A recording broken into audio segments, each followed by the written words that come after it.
लगेगी आग तो आएंगे घर कई जद में, यहां पर हमारा मकान थोड़ी है। स्वागत है आपका AR न्यूज़ इंडिया पर। मैं हूं आपके साथ आकिल रजा। आप सोच रहे होंगे कि मैंने राहत इंदौरी के इस शेर के साथ शुरुआत क्यों की है। दरअसल घटना कुछ ऐसी है जिसको लेकर ये जो शेर है सटीक बैठता है। दोस्तों, न्यूज़ 18 के पत्रकार जो है वो भीड़ तंत्र का शिकार हो गए हैं। जब भीड़ तंत्र का शिकार न्यूज़ 18 के पत्रकार यानी गोदी मीडिया, वही गोदी मीडिया जो लगातार नफरत का बीज बोने का काम कर रही है, वही उस नफरत का शिकार हो जाए तो ये शेर लोग ट्वीट करके और सोशल मीडिया से कहने लगते हैं कि अब बताइए, यहाँ पर सिर्फ हमारा मकान नहीं है, शिकार आप भी होंगे। और ये शिकार किसके हाथे हुए हैं आपको बता दें कि जकराते के लाउड स्पीकर को बंद कराने के लिए न्यूज़ 18 के पत्रकार गए थे। पुलिस की मौजूदगी में, दोस्तों, पुलिस की मौजूदगी में उन पर हमला हुआ। पुलिस की मौजूदगी में उन्हें जान बचानी पड़ी अपनी, और यहाँ तक कि सिर्फ उन्हें ही नहीं, उनको अपशब्द बोले गए, उनके साथ साथ उनकी पत्नी, उनके बच्चों को अपशब्द बोले गए और उनसे कहा गया कि आप पाकिस्तानी हो। और दोस्तों, इससे बड़ी अफसोस की बात कि इन पत्रकार के जो सहयोगी हैं, जो साथी हैं, जो साथ में काम करते हैं, जो नफरती प्रोग्राम बनाते हैं, वो चुप्पी साधे हुए हैं, वो खामोश हैं। ना अमीश देवगन इस पर कुछ बोले और ना अमन चोपड़ा जैसे पत्रकार जो लगातार जहर बांटने का काम अपने प्रोग्रामों से करते हैं, नहीं बोले। क्यों नहीं बोले? वजह है, उन्हें लगता है कि शायद यहाँ पर जो है कहीं पर भी मुस्लिम एंगल इनको नज़र नहीं आया होगा, यहाँ पर टोपी दाढ़ी नज़र नहीं आई होगी। इस वजह से इनकी चुप्पी जो है बंधी रही और इन्होंने एक शब्द भी नहीं बोला। लेकिन हाँ, ऐसा नहीं है कि सारे पत्रकार खामोश हैं। कुछ पत्रकार हैं, कुछ दीवाने हैं जो देश के लिए और इस बढ़ती नफरत के लिए बोलते हैं। वो बोले हैं और आज भी बोले हैं। भले ही ये जो पत्रकार हैं जो पीड़ित हुए हैं, जिन पर हमला हुआ है, ये उनके साथी रहे हो या ना रहे हो, लेकिन उनके लिए बोले हैं। जिसमें है रवीश कुमार, उन्होंने एक बड़ा लेख लिखा है। रवीश कुमार ने लेख लिखा है और पूरी घटना के बारे में कई सारे गंभीर और ज़रूरी सवाल छोड़े हैं जो आपको सुनना चाहिए। वीडियो अंत तक देखना। रवीश कुमार का वो जो लेख उन्होंने लिखा है वो भी हम आपके सामने रखेंगे। इसके अलावा नवीन कुमार, उन्होंने भी ट्वीट के जरिए एक तस्वीर को साझा किया है और साझा करते हुए बताया है कि कैसे भीड़ तंत्र हावी है। क्या कुछ कहा है वो भी हम आपके सामने रखेंगे। इसके अलावा ओल्ट न्यूज़ के मोहम्मद जुबैर, जो कि फैक्ट चेकिंग का काम करते हैं, उन्होंने भी इस घटना के बारे में ट्विटर हैंडल से अपने शेयर किया है और बताया है कि कैसे वो एक नफरत का शिकार एक पत्रकार हुए हैं। और ऐसा नहीं है, पहले से ही ये लोग आवाज़ उठाते रहे। लेकिन सबसे पहले अब मैं आपको दिखा देता हूं कि रवीश कुमार ने इस पूरी घटना को लेकर क्या कुछ कहा है। दोस्तों, रवीश कुमार का ये लेख बेहद ही ज़रूरी है और आप समझेंगे। आपकी स्क्रीन पर रवीश कुमार का ये लेख आप देखिए। उन्होंने लिखा कि क्या न्यूज़ 18 उस CCTV फुटेज को चला रहा है जिसमें उसके पत्रकार सौरभ शर्मा को धमकी दी गई है ना ज़रूरी सवाल। मैंने कहा ना कि रवीश कुमार ने अपने लेख में बहुत ज़रूरी सवाल छोड़े हैं। तो आगे वो लिख रहे हैं कि उनकी पत्नी के साथ अभद्रता हुई, क्वेश्चन मार्क। क्या सौरभ शर्मा के साथी कुछ लिख बोल रहे हैं या चुप हैं?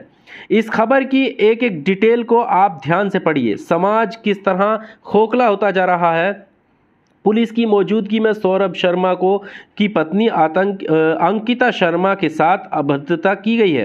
पुलिस की मौजूदगी में ये सब हुआ और लिखा है कि मौके पर खड़े 2 पुलिसकर्मी ने कुछ नहीं किया। ये रवीश कुमार लिख रहे हैं। आगे उन्होंने लिखा, उनका 6 साल का बच्चा भीड़ के हाथों में चला गया था। जैसे रोज लाखों लोगों का दिल और दिमाग भीड़ की दहशत से घिरा रहता है, उसी तरह वो बच्चा घिर गया।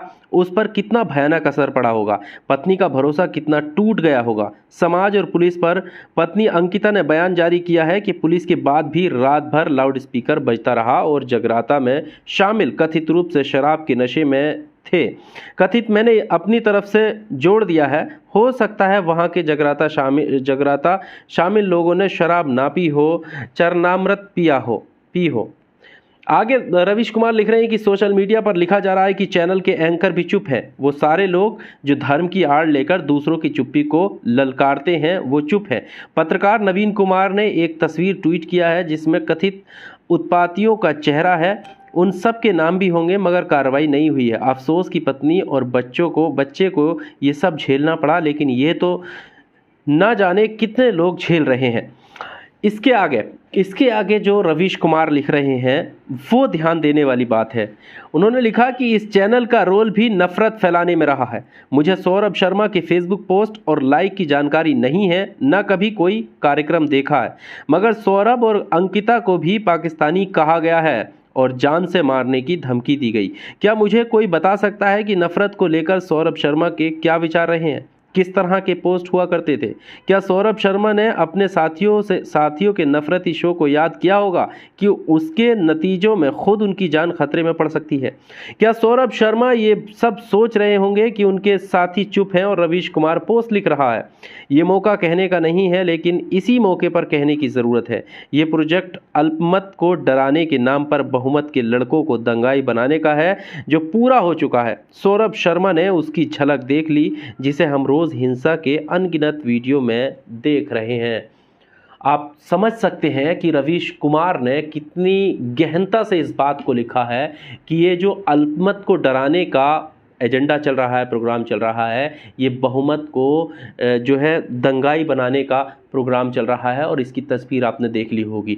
सवाल ये उठता है कि कैसे जो मीडिया जगत है, जो उनके सहयोगी हैं, जिन चैनलों में वो काम करते हैं, जिनके प्रोग्राम नफ़रती प्रोग्राम ये तैयार कराते हैं, आज उसी भीड़ का, उसी नफ़रत का ये शिकार हो गए हैं। इसके आगे सवाल तो बहुत सारे हैं, क्योंकि सोशल मीडिया पर जो लोग लिख रहे हैं, बोल रहे हैं, वो इन्हें घेरने का प्रयास कर रहे हैं कि कैसे जो है इन्हें नफ़रती भीड़ का सामना करना पड़ता है, लेकिन इनके साथी हैं वो खामोश रहते हैं। नवीन कुमार की पोस्ट हम दिखा देते हैं। नवीन कुमार की पोस्ट आपकी स्क्रीन पर इन्होंने एक पोस्टर को शेयर किया। ये रात का उसी वक्त का पोस्टर है। आगे लिख रहे हैं कि नोएडा एक्सटेंशन के इको विलेज में नेटवर्क 18 के एक सीनियर पत्रकार पर लाउड स्पीकर बजाने वाले जगरातियों ने हमला किया है। उनकी पत्नी को घर में घुसकर कपड़े फाड़ देने की धमकी दी है। समझ रहे हैं आप?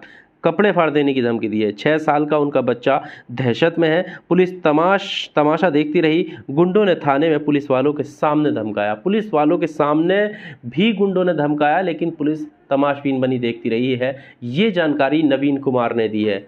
और जो उछल कर बोलते हैं ना, वो आज कहाँ है? आप देखिए कि प्रोग्रामों में किस तरह से ये हिंदू मुस्लिम एजेंडा चलाकर समाज में नफरत का बीज बो रहे हैं। उसी नफरत का शिकार अब हिंदू जो पत्रकार है वो भी हो रहा है। और अभी टाइम दूर नहीं है, अभी समय जिस तरह से नफरत समाज में बढ़ रही है, इसका शिकार बहुत से लोग होंगे। मोहम्मद जुबैर वर्ल्ड न्यूज़ के वो लिख रहे हैं कि a news 18 journalist alleges that he was attacked by a mob when he objected to loudspeaker playing loud music during Jagrata in Noida. He claims his wife was threatened by the mob, but unfortunately understandable, no anchor is speaking with their colleague. यही बात बता रहे हैं कि कैसे जब वो loud speaker बंद कराने के लिए गए तो उन पर हमला कर दिया गया। और अफसोस की बात यह है कि उनकी पत्नी को भी धमकी दी, और साथ ही साथ उन्होंने कहा कि उनके जो साथी सहयोगी हैं उनमें से कोई भी जो है इस पूरे मामले को लेकर उनके कलीग जो हैं वो नहीं बोले हैं।